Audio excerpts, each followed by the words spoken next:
Veduwe. Hatisita kunyanyeri. Almost 10k comments dzekunyobva munhu. Dzekunyobva munhu. Tati tangomuregerera veduwe tongombawo second chance. Tikuzwa kuti mukomana akarasika panguva anga achiwana yes.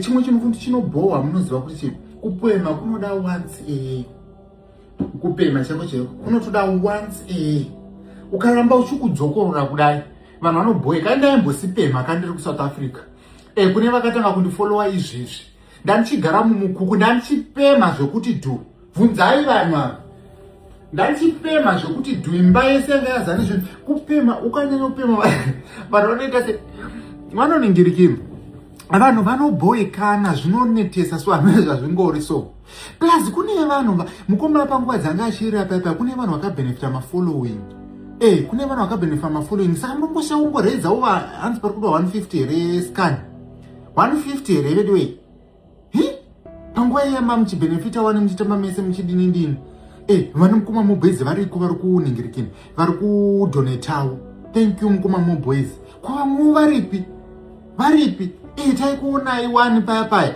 mukomana chirira tichikuonai muchimhanyamhanya muchimhanyamhanya komungoshewo vasikana kumboisawo hakomani kumboisawo ende imwe advice andichakupa nyati ukazodzokera mukuve financial stable tenga maHonda Fit aite mataxi aite maInDrive ukatenga kana 2 kana kuti 3 kana kuti 1 ukatenga ne1 maHonda Fit oita maInDrive paharara haushaye dhora haumbofa wakadzoka uchipema panapa haushaye dhora kana kuti $100 a week ukatenga maHonda Fit utenga maHonda Fit kana utakaita 2 kana kuti 3 achifamba paharara pachiita InDrive haushaye mari ukanyatsodzokera kungoti wo hedu isu tisingateereri because hatina kachatinake ogara mumaladha mungotogodiko naasikana havedu ngatimuregererei vasikana 10k comments we are earning over 25,000 USD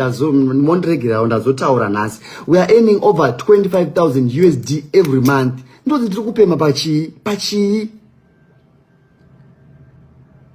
A few moments later. What way? Masquera say? Nangantripa life yasismed. Overdo and now who's in the concert? But squad. Dokumbiro Rubasiro. Kufakumuri Zimbabwe. Nili wakutaro zvakawanda apoti life yangu hanzi pano ndakatuka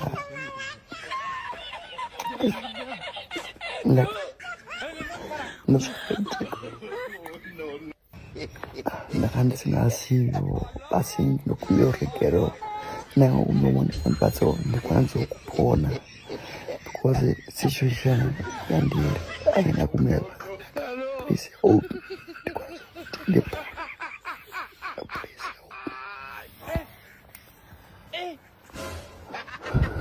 Please help me.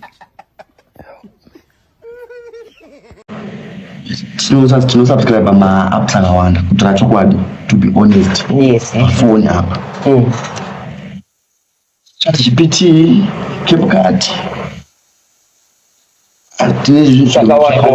Zvinotonza mari automatically zvisina kuti ndasenda mari zvinotonza mari automatically saka manyati waisazvinzwisisa ipapo ndinofunga takamboitaura vakazotanga kunzwisisa waisanyatsonzwisisa panyaya yemari kuti mari iri kumboyatsofamba sei because ini ndaizotoona kuti kumakaunti mamune mari kati kuzvaitototora 10,000 yatotorwa because ndinosaruka mani ini ndakatokuradza izvi bhengi rangu ndakatokanzela kadhi because iyi tiri kuwaka apa rongotora mari nanhasi ivo vakatitaka sofa izvo shopu saka zvokuti shopu ndeyana mai vanhu vakataura vanga vari right vakati shopu ndeyana mai aiwa shopu ya vana mudhara vaya mudhara akatanga kuvaka shopu mudhara wanyati aiva kuSouth Africa vakatanga kuvaka way back yasati atomboita zvesocial media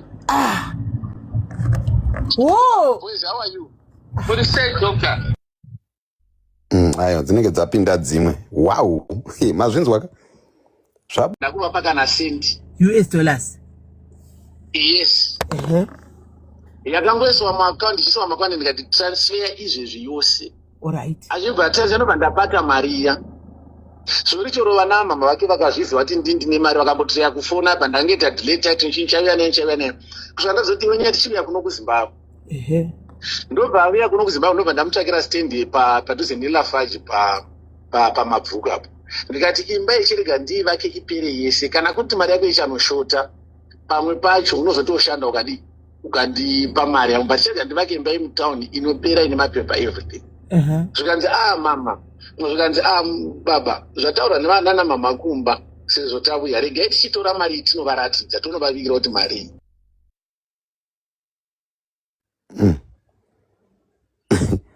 kwakagwedu kasisimedi ndeke kugudurira gudu. Aiwa kegwe kagwedu kuti rambai muri bani. Ndiripo mwanangu aripiko murume wako. Pasi amuka sei nasi. Akarara. Unoza ndanzipani kana ndakataura naye pane kwandabva. Pane ma messages andinawo. But iwayo tichamataura zvedu ndeedu abvawo somewhere ndauya kwamuri ndatouya sa go between anditika but besides that timirira edu kuti azomuka mukomana mozondifonera azondifonera toda kubvunza naye Manyati ko iwe imi makazoita content neshopu muriga kuzodza vanhu chokwadi kuti chopa isi yedu ndiana vabereki nemakei because vabereki vacho vakutaura ko makadii kungochitaura chokwadi pese zvomandisiro wangu uri mukana kokuti tigadise zvinhu nevanhu imakachingiti papaya shopu takagara tawana ichivakwa iripo yana mai isi takazongodiwo takaita hedu skit kakanga makudza vanhu ko makazvifambisa sei? Taitongoti content tichongoita tokudaro. Dei makachiudza vanhu nezuro kuti icontent. Imakachitotaura ipo paine zuro kuti yanga iri content kuti tigadzirise zvinhu zvese panyuwa because tikuda kugadzirisa panyuwa zvinhu izvi kuti zvimutambe zvakanaka muite zvamaita. Sure. Because at some point you need to know imotozviziva Ephraim ari kuonekwa anenge arimo mushopu Nyati abva uya akendisiva kashopu hakuchina apa handijoi vakapfuura vachitotenga kwenyu vakabva vaposta picture apa ndozvinozokuitai kuti munesane namai manje kuti vanenge vakuti vane vototukirwa zvinhu zvavanoziva kuti shopu yavo iriko munoona ndozvanoida kuti try kuavoida izvozvo izvo. Ore saka murume achingomuka ndibate ndine message handingapi wewe ndikuda murume but iwewe wonditsvagira kuti chikoro chiita zvokuruka handitika chebeauty chokuita mari. All right. Iripo.